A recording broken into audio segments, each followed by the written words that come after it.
Hey guys, Ed from Paranormal Link, Ohio here, back at it again with another podcast episode. Tonight's podcast episode, we are going to talk about the rake and what it does and what it can do and why so many people are afraid of it. So let's get started.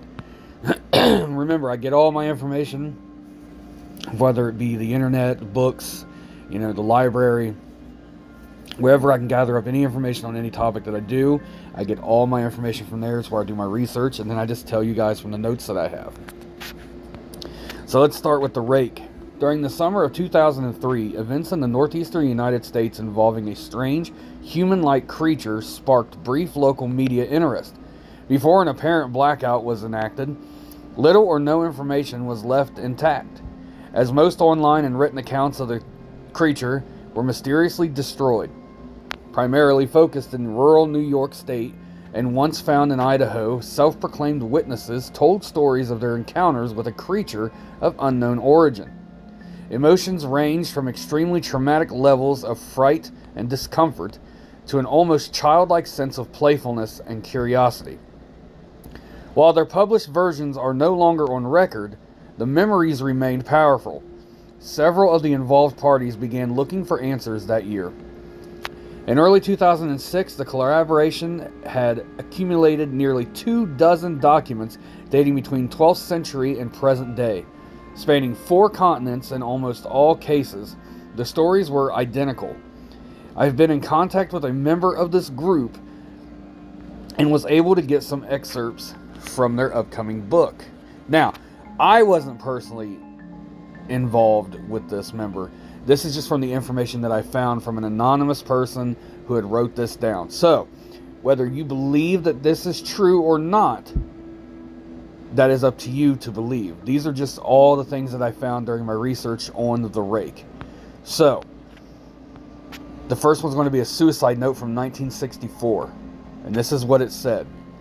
As I prepare to take my life, I feel it necessary to assuage any guilt or pain I have introduced through this act. It is not the fault of anyone other than him. For once I awoke and felt this presence, and once I awoke and saw his form, once again I awoke and heard his voice, and looked into his eyes.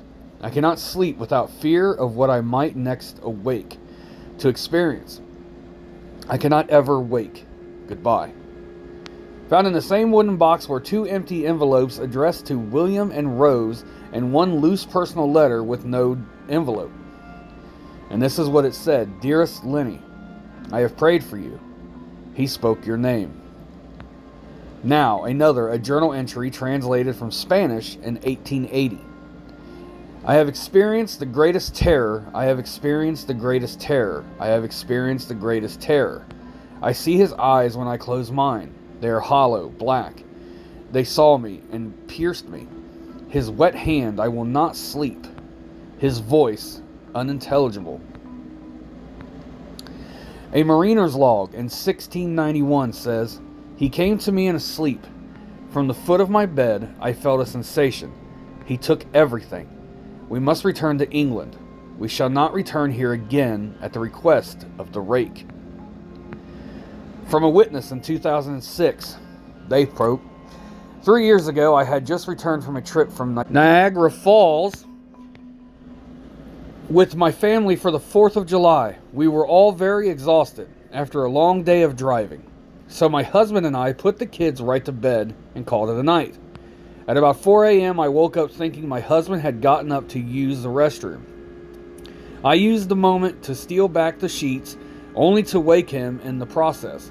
I apologized and told him I thought he got out of bed. When he turned to face me, he gasped and pulled his feet up from the end of the bed. So quickly, his knee almost knocked me out of the bed. He then grabbed me and said nothing. After adjusting to the dark for a half second, I was able to see what caused the strange reaction. At the foot of the bed, sitting and facing away from us, there was what appeared to be a naked man or a large hairless dog of some sort. Its body position was disturbing and unnatural, as if it had been hit by a car or something. For some reason, I was not instantly frightened by it, but more concerned as to its condition. At this point, I was somewhat under the assumption that we were supposed to help him. My husband was peering over his arm and knee, tucked into the fetal position, occasionally glancing at me before returning to the creature. In a flurry of motion, the creature scrambled around the side of the bed and then crawled quickly in a flailing sort of motion right along the bed until it was less than a foot from my husband's face. The creature was completely silent for about 30 seconds, for probably closer to 5. It just seemed like a while. Just looking at my husband, the creature then placed its hand on his knee and ran into the hallway, leading the kids' rooms. I screamed and ran for the light switch, planning to stop him before he hurt my children. When I got to the hallway, the light from the bedroom was enough to see it. Crouching and hunched over about 20 feet away, he turned around and looked directly at me. Covered in blood, I flipped the switch on the wall and saw my daughter, Clara. The creature ran down the stairs while my husband and I rushed to help our daughter. She was very badly injured and spoke only once more in her short life. She said, "He is the Rake." My husband drove his car into the lake that night while rushing our daughter to the hospital. They did not survive. Being a small town, news got around pretty quickly. The police were helpful at first, then the local newspaper took a lot of interest as well. However, the story was never published and the local television news never followed up either. For several months, my son Justin and I stayed in a hotel near my parents' house. After we decided to return home, I began looking for answers myself. I eventually located a man in the next town over who had a similar story. We got in contact and began talking about our experiences. He knew of 2 other people in New York who had seen the creature we now refer to as the Rake. It took the 4 of us about 2 solid years of hunting on the internet and writing letters to come up with a small collection of what we believed to be accounts of the Rake. None of them gave any details, history, or follow-up. One journal had an entry involving the creature its first 3 pages, and never mentioned it again. A ship's log explained nothing of the encounter, saying only that they were told to leave by the Rake. That was the last entry in the log.